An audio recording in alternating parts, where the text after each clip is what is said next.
সুলতানে বাঙাল, বাংলাদেশের সকল ওলিদের সুলতান রাজা যিনি হযরতে শাহজালাল ইয়ামানি রাহমাতুল্লাহি আলাইহি, উনার আগমন যদি আমরা একটু লক্ষ্য করি।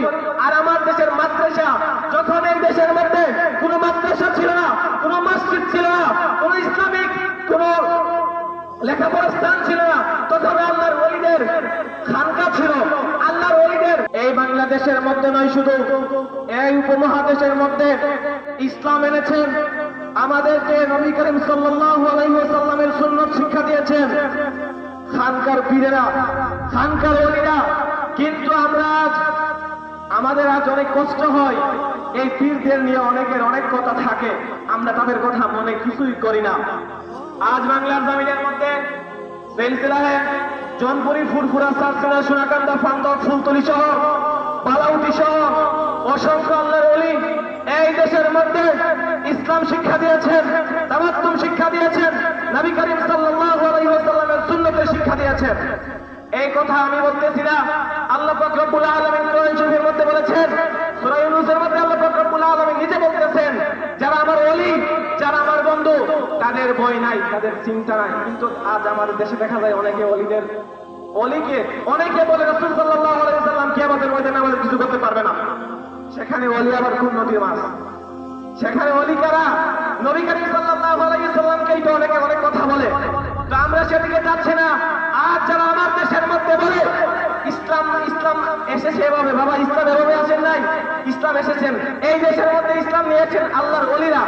আমরা যদি একটু লক্ষ্য করি, এই দেশের মধ্যে অনেকে অনেক কথা বলে, অনেকে অনেক কথা কিভাবে বলে আমি আপনাদেরকে বলি। আজ আমি যদি আপনাদেরকে একটা ইতিহাস শুনিয়ে যাই অল্প সময়ের মধ্যে, অনেকে তো বলে এই দেশের মধ্যে ইসলাম কিভাবে আসছে তাও জানে না, শুধু ওলিদের বিরুদ্ধে কথা বলতে পারে। আমরা যদি ইতিহাস আলোচনা করি, দেখা যাবে আমাদের সিলেটের সুলতানে বাঙাল, বাংলাদেশের সকল ওলিদের সুলতান রাজা যিনি হযরতে শাহজালাল ইয়ামানি রাহমাতুল্লাহি আলাইহি, উনার আগমন যদি আমরা একটু লক্ষ্য করি। আর আমার দেশের মাদ্রাসা, যখন এই দেশের মধ্যে কোনো মাদ্রাসা ছিল না, কোনো মসজিদ ছিল না, কোনো ইসলামিক কোনো লেখাপড়ার স্থান ছিল না, তখন আল্লাহর ওলিদের খানকা ছিল, আল্লাহর ওলিদের আসন ছিল। আমরা যদি হযরতে শাহজালাল ইয়ামানি রাহমাতুল্লাহি আলাইহিকে লক্ষ্য করি, এই সিলেটে ওনার আসার বয়স আমরা যদি দেখি, উনি 1303 ইংরেজির মধ্যে এই বাংলাদেশের মধ্যে সিলেটের মধ্যে এসেছেন। যদি আমরা 2025 থেকে 1303 ইংরেজি মাইনাস করি, তাহলে আমাদের আসে 722 বছর। এই দেশের মধ্যে হযরতে শাহজালাল মুজাদ্দিদ ইয়ামানি রাহমাতুল্লাহি আলাইহি এসেছেন 722 বছর হয়েছে। আর আমরা যদি অন্যথায় লক্ষ্য করি, এই দেশের মধ্যে, এই উপমহাদেশের মধ্যে মাদ্রাসা কত বছর হয়েছে, আমরা একটু সামনে যাবো ইনশাআল্লাহ। শাহজালাল মুজাদ্দিদ ইয়ামানি রাহমাতুল্লাহি আলাইহি এসেছেন 722 বছর হয়েছে।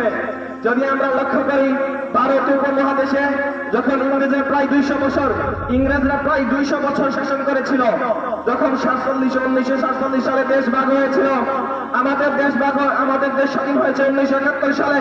71-এর আগে ব্রিটিশ ভারতের একটি মাদ্রাসা ছিল, ব্রিটিশ ভারতে একটি মাদ্রাসা, তৎকালীন একটা মাদ্রাসা ছিল, যেটার নাম ছিল কলকাতা আলিয়া।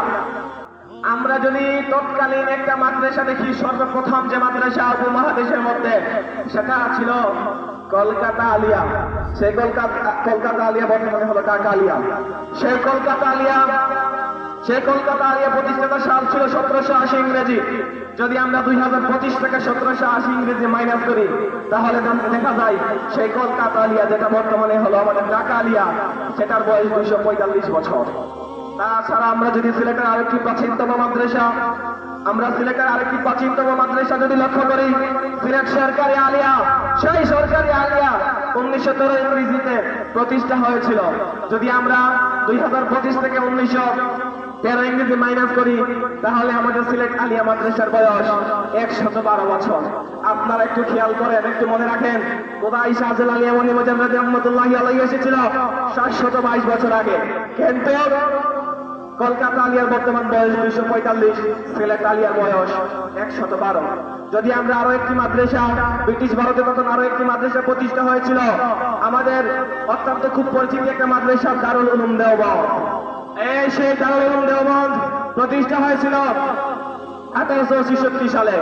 যদি আমরা 2025 থেকে 1866 মাইনাস করি তাহলে দেখা যায় 157 বছর। সেই দারুল উলুম দেওবন্দের বয়স 157।